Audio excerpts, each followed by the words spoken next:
Bueno, muy bien. Buenas noches a todos de vuelta. La verdad que me alegra poder compartir la reunión en esta noche, aunque sea, por ahí no podemos decir estamos congregados, pero sí por ahí estamos reunidos. Y creo que desde el primer domingo de marzo, que bueno, por lo menos para mí siempre los primeros domingos eran muy especiales, volver a casa de alguna manera.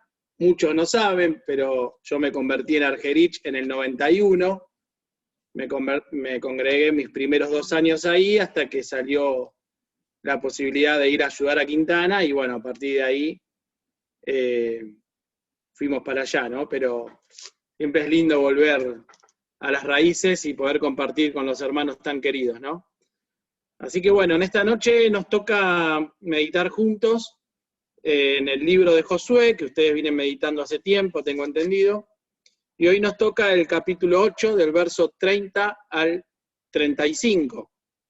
Vamos a leer juntos, son 5 versículos. Vamos a empezar entonces del verso 30. Dice la palabra de Dios: Entonces Josué edificó un altar a Jehová, Dios de Israel, en el monte Ebal, como Moisés, siervo de Jehová, lo había mandado a los hijos de Israel, como está escrito en el libro de la ley de Moisés. Un altar de piedras enteras, sobre las cuales nadie alzó hierro, y ofrecieron sobre él holocaustos a Jehová, y sacrificaron ofrendas de paz.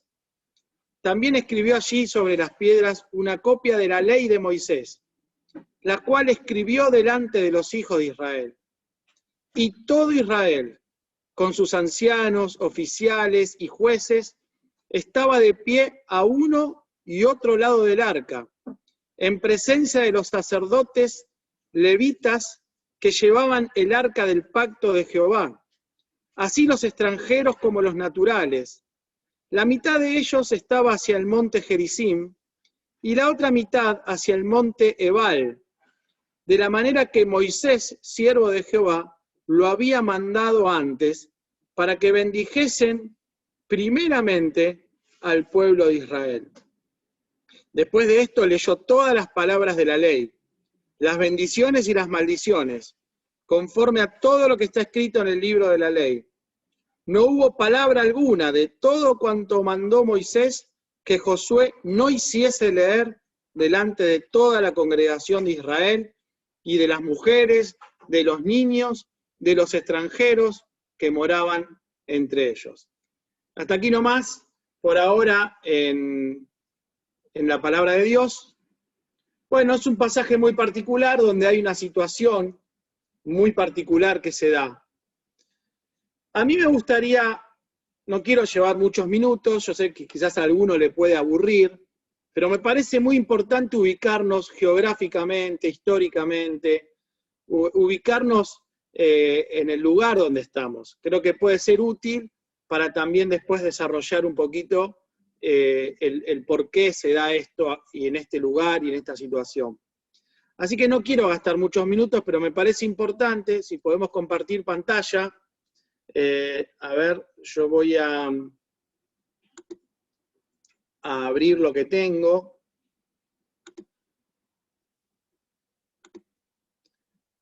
Muy bien, ahí estamos compartiendo ya. Sí. ¿Sí? Perfecto. Bueno, vamos a poner modo presentación. Ahí está. Bien, ahí estamos, ¿no? Ahí me gustaría ver 4 columnas de esto. Primero, la parte geográfica, luego la parte arqueológica, luego la parte histórica en cuanto a situaciones históricas y bíblicas que pasaron en el lugar, y luego entrar, obviamente, a la parte más importante, que es la aplicación para nuestras vidas. Quiero ubicarnos geográficamente de qué lugar estamos hablando. Estamos hablando del monte Ebal. El monte Ebal es uno de los montes donde que está en Samaria, en la parte central de Israel, es el monte más alto de la parte de Samaria, tiene casi 1000 metros, 940 metros. Y está el monte Ebal, y al lado de él está el monte Gerizim. Y en el medio se forma un valle, que es el valle de Siquem. Y allí, en el valle de Siquem, está la ciudad de Siquem. La ciudad de Siquem es una ciudad muy importante para Israel. Ahí lo pueden ver ustedes en el mapa. Ahí está Siquem. Como verán, está entre el mar de Galilea y el mar Muerto. Está entre lo que sería el valle del Jordán y el mar Mediterráneo. Ahí está ubicada Siquem. Siquem, como les decía, era una ciudad muy importante. El Monte Ebal se cree que es el nombre del Monte Ebal, se cree que es por lo que significa rocoso, árido o pelado, diríamos nosotros, ¿no? Porque es un monte, inclusive hoy en día, que en las laderas, al principio de su monte, tiene plantaciones de uva y de olivo, que es todo lo que crece ahí, pero después es todo pelado y árido. Y justamente Ebal significa esto, ¿no? Ebal significa piedra desnuda o monte desnudo. Hoy ese valle es el Valle de Nablus. El Valle de Nablus por la ciudad Nablus. Nablus está construida al lado de la antigua Siquem. Y Nablus es una de las ciudades más grandes que hoy tiene los palestinos. Hoy viven allí todos palestinos, no hay un judío allí en ese lugar. ¿Qué más podemos decir para ubicarnos geográficamente de este lugar? Bueno, si uno se pusiera en la cima del Monte Ebal y mira hacia el norte, podría ver toda la Galilea, inclusive el Monte Hermón, que es el monte más alto de Israel, 2.700 metros sobre el nivel del mar. Es aquel monte que habla el Salmo 133, ¿no? Cuando habla del rocío que cae como en el Monte Hermón y que va cayendo. Si uno mira hacia el este, podría ver toda la región del Sarón y hasta el mar Mediterráneo. Cuando uno mira al este, en la cima de ese monte, se podría ver inclusive hasta la ciudad de Aurán, pasando el Jordán, ya lo que es Jordania. Y cuando uno mira hacia el sur, puede ver todas las montañas de Samaria, de Judea e incluso de Jerusalén. Por eso le decía que es un monte alto, casi 1000 metros, y es de lo más alto de la zona.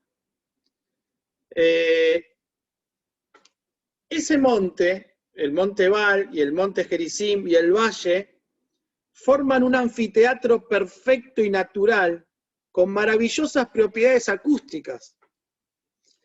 Allí, a los pies del Monte Ebal, se encuentra el Pozo de Jacob, el famoso Pozo de Jacob. Eso es para ubicarnos geográficamente. Les voy a mostrar una imagen de lo que es la zona hoy. A mí, ya le digo, puede ser que a muchos quizás no les guste, a mí me encanta esto. Miren, ahí se ve. Eso es hoy lo que sería la antigua Siquem, que es Nablus. A la derecha tenemos el Monte Ebal, todo el monte pelado, y a la izquierda tenemos el Monte Gerizim.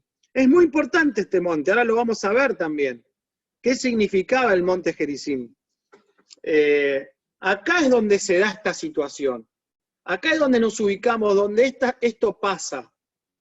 Ahora, unas pequeñas referencias arqueológicas.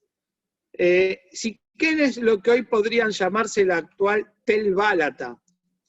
Tel, todo lo que sea Tel, significa monte, pero es un monte hecho artificialmente. Generalmente esos montes se hacen por guerras y por ciudades que quedan bajo los escombros, y se va haciendo un monte que cuando es un monte artificial se llama Tel.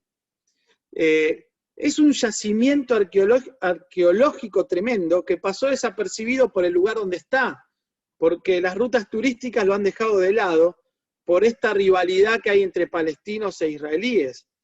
Entonces es una ciudad que no es muy conocida en cuanto a que nosotros podamos visitarlo y todo eso. pero tiene una importantísima, muy importante en cuanto al arqueológico y en cuanto al histórico. Por ejemplo, es importante en la historia en cuanto al periodo de los patriarcas, en cuanto a la conquista de la tierra prometida, que es un poquito lo que estamos viendo nosotros, en todo lo que es el periodo de los jueces, incluso era la capital del reino del norte. Siquem fue la capital del reino del norte. Pero hay algo muy importante aquí. Hay un templo que se hizo allí, en el monte Gerizim. Un templo que tiene más de 2500 años, construido en lo que se llama la Edad del Bronce. No fue destruido por la ocupación de Josué, y aparte, Siquem fue el lugar indicado por Dios para que el pueblo de Israel agradeciera y reforzara los pactos con Dios. Cuando Israel iba a entrar a la tierra prometida, como estamos viendo y estudiando nosotros aquí, Israel en ese monte tenía que renovar su pacto con Dios. Y hay dos características que se leen y que vamos a mirar en este pasaje, que es el altar que se le hace a Dios y el monte donde el pueblo se encuentra con Dios. Esto es muy importante en la historia de todo Israel, el altar y el monte. Para terminar con la parte arqueológica y no hacer muy largo esta parte, les muestro algunos detalles de lo que es Siquem hoy. Estas son las ruinas de Siquem, son ruinas enormes de lo que hoy se puede ver. También allí podemos ver atrás Nablus y acá el monte Gerizim y lo que era la importancia que tenía ese templo. Ese templo, en una época, era mucho más fastuoso que lo que era el templo de Jerusalén, que en un momento era de madera. Y acá vamos a encontrar y a entender cuando la mujer samaritana se encuentra con el Señor, en Juan capítulo 4, y estaban tan preocupados los samaritanos. Los samaritanos allí en el monte Gerizim tenían un monte que durante mucho tiempo fue más importante que el monte de Jerusalén y que el templo de Jerusalén. Así que el Señor le dice, mujer, créeme que ni en este monte ni en Jerusalén van a adorar al Padre, porque el Padre busca adoradores que le adoren en espíritu y en verdad. Y acá estaba la discusión. Por eso se cree también que cuando el Espíritu Santo es derramado en 3 oportunidades. En una oportunidad es en Jerusalén, y en otra oportunidad es derramado aquí en este lugar. Porque Dios le está diciendo al pueblo, de alguna manera, que no es el monte, ni el lugar, ni el templo, pero estaba dándole la misma importancia al derramamiento del Espíritu Santo en ambos lugares, entendiendo que todo se iba a unificar a través de la persona del Señor. Una última imagen de los restos acá vistos de costado de lo que era ese templo. Todas estas piedras acá que se ven al principio era un templo fortaleza. Y este primer monte que se ve acá es el monte Gerizim, y al fondo se ve como una llanurita, y ese es el monte Ebal, que es un monte pelado allí. Y abajo se ve todo el valle del Siquem. Así que bueno, esto es para ubicarnos un poco, geográficamente y arqueológicamente. Tenemos mucho más para decir, indudablemente, pero no los quiero aburrir, pero sí me parecía importante por ahí hacer hincapié o poder ver estas cosas, ¿no? La última imagen es una imagen del Pozo de Jacob, que está en la cripta de esta iglesia, que es una iglesia ortodoxa de muchos años, y son las referencias que vamos a encontrar en este lugar. Ahora, hay referencias históricas bíblicas, ya pasaron muchas cosas ahí para Israel. Por ejemplo, en una ocasión, Abraham acampó en el valle que se encuentra entre medio de estas montañas, ¿no? Cerca de los árboles grandes de Moré, dice Génesis 1:26. También Moisés les dijo a los israelitas, que es justamente lo que nos toca a nosotros leer hoy, que cuando llegaran a ese lugar, allí tenían que pronunciar las bendiciones y las maldiciones. aquello del pacto deuteronómico que hizo Dios con Israel. Si obedecieres a Jehová, todas estas bendiciones te seguirán, mas si no oyes la voz de Jehová, todas estas maldiciones te seguirán. Jacob regresaría a este lugar con su familia y se establecería allí en aquel lugar. Bueno, muchísimas cosas más podríamos también decir en cuanto a referencias bíblicas e históricas. También allí fue sepultado José. Cuando Israel pasa el Jordán, llegan y habitan la tierra prometida, José es sepultado en aquel lugar. Y también Josué. Josué también va a ser sepultado en aquel lugar. Así que tenemos muchas referencias históricas y bíblicas de todo lo que este lugar significa. Muchas de las referencias que vamos a encontrar en la palabra de Dios, en el Génesis, y todas estas que están anotadas aquí y que siguen en una lista, como verán en esta segunda página, aquellos que quizás toman foto sobre las pantallas para estudiarlo después, la mayoría de las personas que estuvieron acá edificaron un altar a Jehová. Los altares al Señor se edificaban aún antes de la ley de Moisés. Abraham ya había edificado un altar al Señor en este lugar. Ahora, muy bien, algunos textos para entender el pasaje que estamos leyendo. ¿Por qué Israel, cuando llega a este lugar, hace lo que hace? ¿Por qué Josué hace lo que hace en ese monte? Bueno, primero tendríamos que ir a Éxodo capítulo 20, verso 22, y allí vamos a ver primero que cuando Dios le da la ley a Israel, les deja claro algunas cosas. Dice el verso 21 de Éxodo 20, entonces el pueblo estuvo a lo lejos, y Moisés se acercó de la oscuridad en la cual estaba Dios. Y Jehová dijo a Moisés, así dirás a los hijos de Israel, vosotros habéis visto que he hablado desde el cielo con vosotros. No os hagáis conmigo dioses de plata ni dioses de oro os haréis.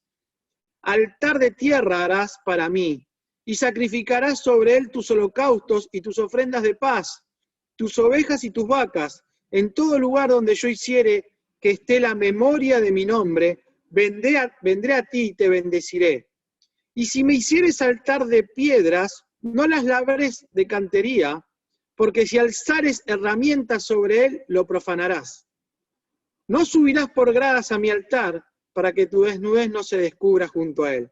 Acá tenemos una primera base de por qué Josué llega al monte Ebal y hace lo que hace. Y después, la segunda referencia está en Deuteronomio capítulo 27. Deuteronomio capítulo 27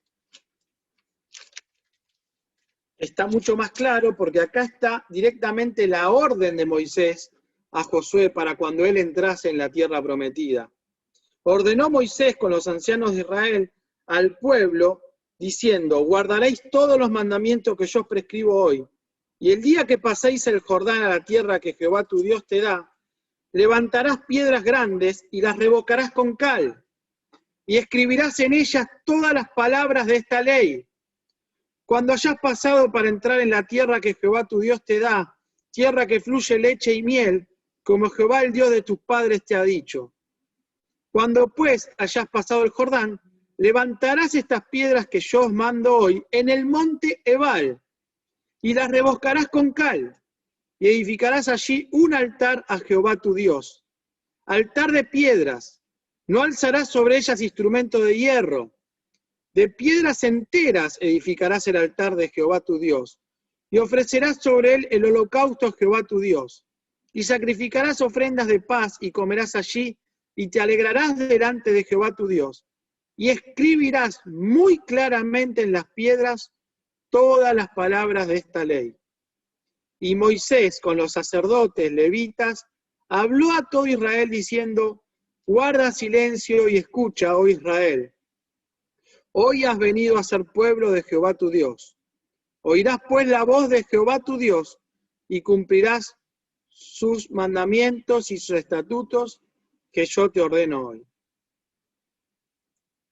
Bueno, y allí dice que mandó Moisés al pueblo aquel día diciendo, cuando hayas pasado el Jordán, estos estarán sobre el monte Gerizim para bendecir al pueblo.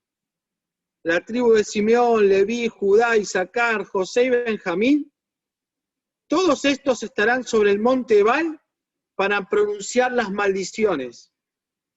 Y el resto de las tribus iban a estar sobre el monte Gerizim para pronunciar las bendiciones. Se dice que cuando estaban ellos allí y entraron, las tribus que estaban sobre el Gerizim decían las bendiciones mirando hacia el monte Gerizim, y todo el pueblo reunido decía amén, mirando al monte Gerizim. Y cuando los que estaban sobre el monte Ebal, el resto de las tribus, pronunciaban las maldiciones, también todo el pueblo debía responder amén, porque era una forma de estar de acuerdo con lo que Dios decía, en cuanto a que si hicieran las cosas que tenían que hacer, ellos con el amén, diciendo así sea, se ponían de acuerdo y compartían con Dios lo que Dios les estaba ordenando. Era muy importante también todo esto. Bueno, y ahí les dice, maldito, maldito, maldito, lo podemos leer,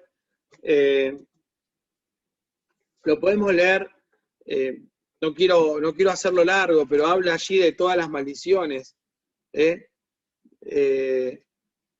y un montón de cosas que ellos tenían que guardar. Por eso decíamos que acá interviene lo que era el pacto deuteronómico, ¿no? Mira que he puesto delante de ti la vida y la muerte, la bendición y la maldición. Escoge pues la vida para que vivas tú, tu casa, tus ovejas. Pero si no oyeres la voz de Jehová tu Dios, todas estas maldiciones vendrán sobre ti. Llegó el momento. Pasaron el Jordán, ganan la batalla en Jai, y llega el momento de cumplir con todo lo que Moisés le ordenó a Josué. Ya Moisés no estaba más. Josué procuró hacer al pie de la letra lo que Moisés le había dicho. No porque lo había dicho Moisés simplemente, sino porque era lo que Dios le había bajado a Moisés en el Éxodo, en capítulo 20, verso 25, y porque aparte era lo que Moisés le había transmitido a Josué. Así que aquí vemos dos cosas importantes. Un líder que transmite, pero que no transmite lo que a él le parece, sino que transmite lo que Dios le había mandado a él. Y una segunda línea que toma la posta y se encarga de seguir al pie de la letra lo que aprendió de sus ancestros, porque le habían dicho a Josué, mirá Josué, nosotros vamos a estar con vos. Lo único que queremos de vos es que estés pegadito al Señor como lo estuvo Moisés. Esa fue la condición de alguna manera que puso el pueblo, que no era una condición, simplemente era lo lógico que tenía que pasar. Y entonces allí se da esta lectura que tenemos hoy. Llegaron al lugar, pusieron las piedras sobre piedras enteras sin estar partidas, piedras que no había pasado ningún hierro sobre ellas. Se encargó Josué de que todo lo que Dios mandó lo hicieran. Empezaron a escribir sobre las piedras la ley de Jehová. Ahora, esta es toda la parte histórica. Ahora, ¿cuál es la aplicación que nosotros podemos hacer? En primer lugar, me parece muy importante rescatar dos cosas, altar y monte. El altar es algo que todas las personas que tuvieron comunión con Dios se encargaron de edificar, de hacer y de cuidar. Cada uno que tenía una situación con Dios, desde Abraham, Isaac, Jacob, Moisés y los que le siguieron, se encargaron de edificar un altar a Jehová. No era cualquier altar, era un altar como Dios lo había pedido. Y lo segundo que vemos es la importancia de los montes en Israel. Podríamos hablar un montón de los montes con Israel y con Dios. Lo cierto es que de alguna manera el monte en ese tiempo era como el intermediario entre Dios y el hombre. Dios de alguna manera bajaba al hombre a la cima del monte y el hombre subía a Dios a la cima del monte. Y allí se encontraron. Siempre que vemos un monte vamos a encontrar una relación entre Dios y el hombre. Moisés se encontraba con Dios en el monte Sinaí. Dios le hablaba a Moisés en el monte Sinaí, le dio las tablas. Moisés bajaba de tener comunión con Dios en el monte Sinaí. Su rostro brillaba. De tal manera que los que lo miraban tenían miedo. Ese monte Sinaí, de alguna manera, en algún momento se convirtió en el monte Moriah, donde Dios pidió que su templo y su presencia estuviera ahí. Le dijo, ya habéis estado demasiado tiempo en este monte. Y se traslada de alguna manera ese lugar de adoración y de encuentro con Dios, del monte Sinaí al monte Moriah. El monte Moriah es aquel monte donde Abraham iba a sacrificar a Isaac. Y es aquel monte donde hoy está la cúpula dorada y donde estuvo todo el tiempo el templo que hizo Salomón. En aquel monte descendió la Shekinah de Dios. Por eso siempre que hablamos de monte, hablamos de un lugar elegido por Dios para tener comunión con el hombre. ¿Quién subirá al monte de Jehová? ¿Y quién estará en su lugar santísimo? Podríamos hacer un estudio maravilloso de lo que significan los montes y los distintos montes de Dios. Esto no cambia en la época del Señor. El Señor es arrebatado en el monte de los olivos y a el mismo monte volverá. En Apocalipsis 14 vemos al Señor parado sobre el monte Sión.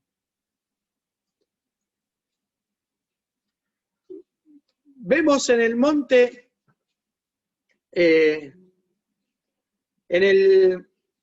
el monte de las bienaventuranzas, cómo el Señor se encarga de alguna manera de refrescarles la ley, Mateo 5, 6 y 7, a todo el pueblo de Israel y a todos los que allí estaban. El Señor estuvo en distintos montes y por último estuvo en el monte de la Calavera para dar su vida por nosotros. ¿Cuánto podríamos hablar de la relación de Dios, el hombre y los montes? Y de la relación de Dios, el hombre y el altar. Y acá pasa lo mismo. Dios elige al monte Ebal para que toda esta ceremonia de obediencia, de traspaso, de conquista, se da en este monte particular. Ahora, ¿qué enseñanza espiritual, qué aplicación vamos a hacer a nuestra vida sobre este lugar? Bueno, yo acá veo 4 cosas. Ahí ustedes las están viendo seguramente. Yo encuentro, primera, obediencia. Segundo, encuentro adoración. Tercero, encuentro unidad. Y cuarto, encuentro la importancia de la presencia de la palabra de Dios. Estas 4 cosas podemos ver nosotros aquí en este pasaje. ¿Por qué vemos obediencia? Bueno, lo vemos en Josué 8, 31, 32 y 33. Como Moisés, siervo de Jehová, lo había mandado a los hijos de Israel, como está escrito en el libro de la ley de Moisés, un altar de piedras enteras sobre las cuales nadie alzó hierro, ofrecieron sobre holocaustos a Jehová y sacrificaron ofrendas de paz. También escribió allí sobre las piedras una copia de la ley de Moisés, la cual escribió delante de los hijos de Israel. Y todo Israel con sus ancianos, oficiales, bueno, etc. De la manera que Moisés, siervo de Jehová, lo había mandado antes para que bendijesen primeramente al pueblo de Israel. ¿Qué encontramos, hermanos, acá? una imagen tremenda de obediencia. ¿Obediencia a quién? Y en principio a la palabra de Dios. Ahora, fíjense, no son 4 puntos nuevos para nosotros, siempre hablamos de lo mismo. Porque Dios no es complicado. Dios quiere de nosotros estas simples cosas que nosotros mismos complicamos. Todo el tiempo las complicamos. Dios quiere de nosotros obediencia. Y hermano, la obediencia ya sabemos que trae bendición. Estamos hasta acá de escuchar la frase, pero muchas veces no lo queremos creer. En uno de los pactos de Dios con Israel, en lo que se denomina justamente el pacto deuteronómico que nombrábamos recién, Dios les habla de las consecuencias de la desobediencia y de las bendiciones de la obediencia. Pero nosotros no lo creemos del todo. Yo hablo por mí, pero creo que ustedes se van a hacer eco también. Nos tomamos nuestras licencias. La vida se va achatando, se entristece, se complica, y después volvemos al Señor con el caballo cansado, con vidas destruidas, con un camino largo y pedregoso para desandar, sin gozo, sin paz, llenos de temores, pero ahí sí estamos dispuestos a obedecer, porque la pasamos mal. Estamos cansados de ver estas historias. Personas que vuelven al Señor después de 20 años, con una vida trabajada, destruida. Ahora sí estamos dispuestos a obedecer. Y es que nos pasa que muchas veces no le creemos a Dios. O nos cuesta obedecer, o queremos hacer nuestra propia historia, no sé qué es. Pero somos así los seres humanos. Y acá sabemos, experimentamos y entendemos que la única forma de ser bendecidos por Dios y que las cosas nos vayan bien es tratando de obedecer al Señor. Así como lo hizo Josué al pie de la letra, sin que falte un ápice de la ley de Moisés y de lo que Dios le mandó a Moisés y de lo que Moisés le transmitió a Josué, no se movió ni un ápice para poder bendecir así a las tribus de Israel y que la bendición cayese sobre todo el pueblo. Ni un ápice se movió. Ahora encontramos en 1 Samuel 15:22 que el obedecer es mejor que los sacrificios. Acá había sacrificio, acá había muchas cosas, pero indudablemente lo que se resalta en esto es la obediencia que hubo, en cumplir al pie de la letra lo que Dios dijo. Dice Hechos 5:29, que lo voy a leer. Hechos capítulo 5, verso 29, dice: respondieron Pedro y los apóstoles, dijeron: es necesario obedecer a Dios antes que a los hombres. Fíjate esta palabra, necesario. Algo necesario es algo que no puede faltar, es algo indispensable. Necesario es el oxígeno que tenemos para respirar, necesario es, no sé, el trabajo. La obediencia a Dios es una necesidad para nosotros simples y débiles mortales. Es una necesidad, no es una opción. Es una necesidad. No podemos vivir de otra manera. De hecho, vivimos de otra manera, pero a veces así nos va. Y nos cuesta entenderlo, me cuesta entenderlo. Así que lo primero que yo rescato y que yo aprendo en este pasaje es la impecabilidad de la obediencia de Josué ante el legado que le han dejado. El legado escritural y verbal, de la ley de Dios y de lo que Moisés le transmitió. ¿Por qué? Porque ya vimos que Josué estaba, cuando Dios se encontraba con Moisés, y Josué estaba como mirando de lejos, ¿no? Como queriendo participar. Y eso es lo que se espera a veces de las generaciones que siguen, ¿no? A veces están los ancianos, uno por ahí tenía 20 años y miraba a los ancianos, y miraba sus formas de proceder y sus cosas, y miraba. muchas veces miraba el ejemplo, pero se necesita eso, ¿no? Esas personas que están como mirando de lejos, como queriendo participar, aunque por ahí todavía no es el momento, tratando de aprender, tratando de estar ahí, de seguir el detalle del legado que le están dando. Hoy está faltando mucho de eso. En segundo punto, lo que vemos acá en Josué 8:30 es una actitud de adoración. ¿Por qué? Porque el pasaje empieza así. Edificó un altar a Jehová, Dios de Israel, en el monte Ebal. Edificar un altar a mí me habla de adoración. Así como el incienso me habla de oración porque sube el humo, y el ejemplo o la figura del incienso es una figura de oración, a mí el altar me habla de una figura de adoración. Tener el altar en orden o tener el altar roto me habla de mi adoración y de mi comunión y mi relación con Dios. Otra cosa que sabemos hasta el hartazgo. Ya sabemos que el mejor y primer servicio que como hijos de Dios tenemos que hacer, como sacerdotes y reyes que nos hizo, porque dice Apocalipsis 1:6 que el Señor nos hizo sacerdotes y reyes para Dios. Por lo cual, como sacerdotes, nuestro primer servicio al Señor es la adoración. Nuestro mayor y primer y principal servicio es el de la adoración. Cuando se pierde este, no te preocupes por servir en ninguna otra cosa.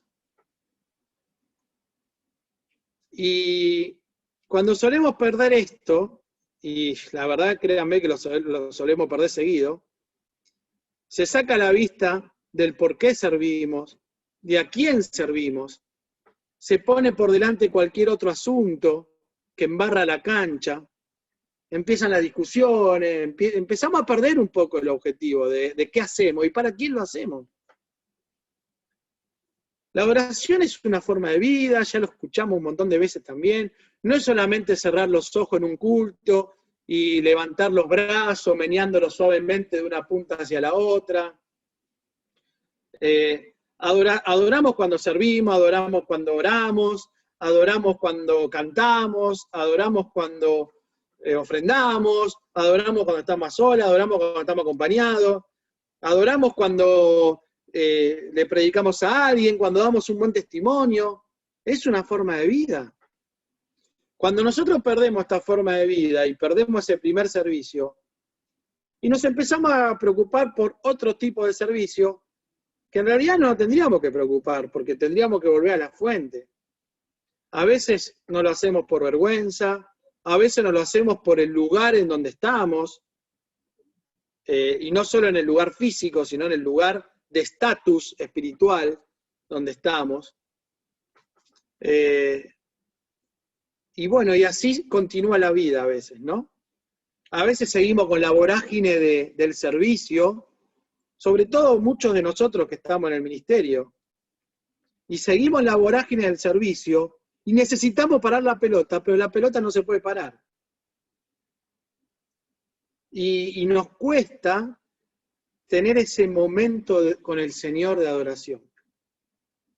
Y entonces viene la queja, el fastidio, el cansancio por demás.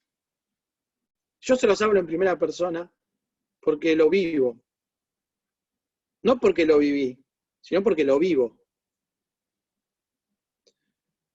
Y nos olvidamos de volver a centrar la vista donde corresponde. El Señor sigue mirando desde el cielo y sigue buscando adoradores, como dice Juan 4. Porque el Señor, tales adoradores, busca que le adoren. Adoradores que le adoren en espíritu y en verdad. El tercer punto que veo de enseñanza en este pasaje, acá yo veo una imagen de unidad. Verso 33 dice, y todo Israel, con sus ancianos, oficiales y jueces, estaba de pie a uno y a otro lado del arca. El arca, la presencia del Señor en el medio. en presencia de los sacerdotes levitas que llevaban el arca del pacto de Jehová. Estaban también los extranjeros, como los naturales. Y en el verso 35 dice que estaba toda la congregación de Israel. Fíjate al final, en el parte B del versículo, dice, estaba toda la congregación de Israel, las mujeres, los niños, los extranjeros. En algún otro lado leeríamos reunidos como un solo hombre, ¿no? Diría en algún otro lugar de la Biblia cuando esta situación se da. Todo Israel, unidad. Todo el pueblo reunido. Decíamos, primero el arca, los sacerdotes, los líderes, el pueblo en común, sus hijos, los extranjeros, todo, no faltaba nadie. La unidad acá se daba no solo en el hecho de que estaban juntos, sino de que todos decían amén a la bajada de línea de Josué, que era la bajada de línea de Moisés y que era la bajada de línea de Dios. El hecho de que ellos decían amén era estar comprometiéndose con lo que el Señor estaba diciéndoles y con las consecuencias que eso traía, para bien o para mal. Amén, que así sea, estoy de acuerdo. Es como cuando confesamos el pecado. Vieron que confesión significa estar de acuerdo con Dios, en que si Dios dice que esto es pecado, yo digo lo mismo.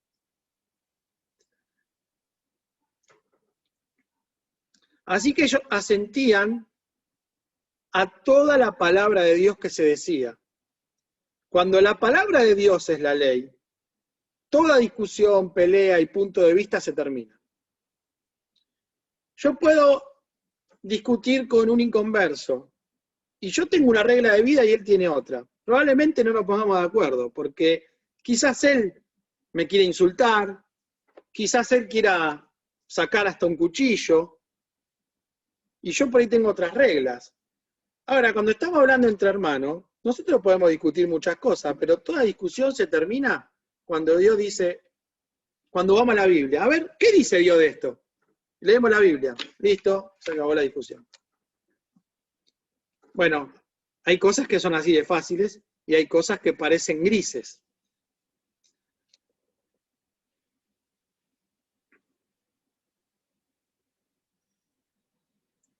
Ahora, está claro que no podemos estar de acuerdo en todo. No se puede estar de acuerdo en todo. Y dice la palabra de Dios que en cuanto dependa de nosotros, debemos sí estar en paz con todos. Ahora, la unidad no hay que hacerla.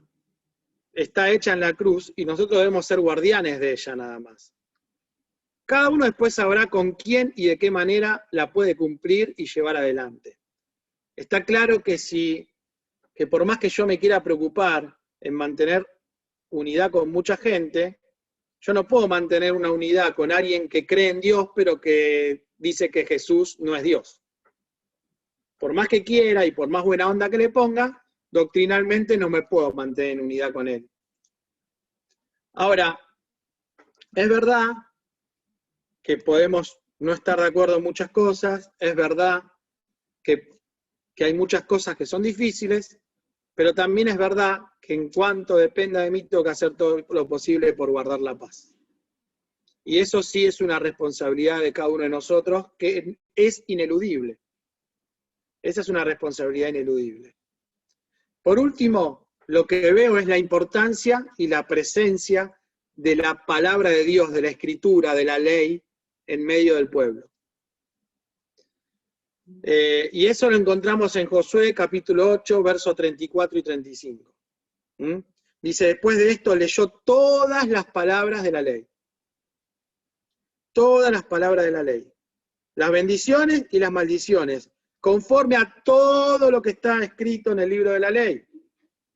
No hubo palabra alguna de todo cuando mandó Moisés que Josué no hiciese leer delante de toda la congregación de Israel.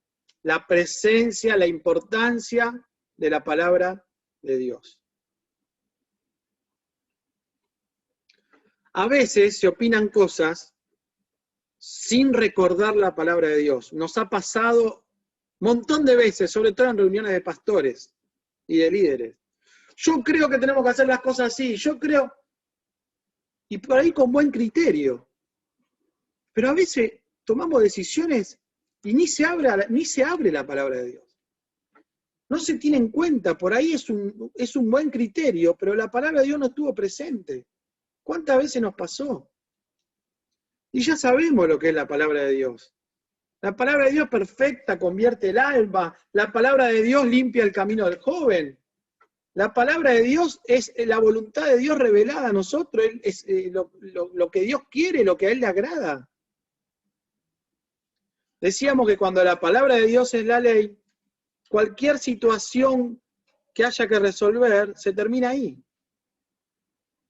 En muchos casos, ¿verdad? Ahora, ¿cuántas veces hay desconocimiento de la palabra de Dios? ¿Cuántas veces hay ignorancia de la palabra de Dios? La palabra de Dios mismo nos enseña que nosotros tenemos que dar razón de la fe que hay en nosotros ante todo aquel que nos la demande. Hay gente que la da vuelta así y no se le cae ni un versículo.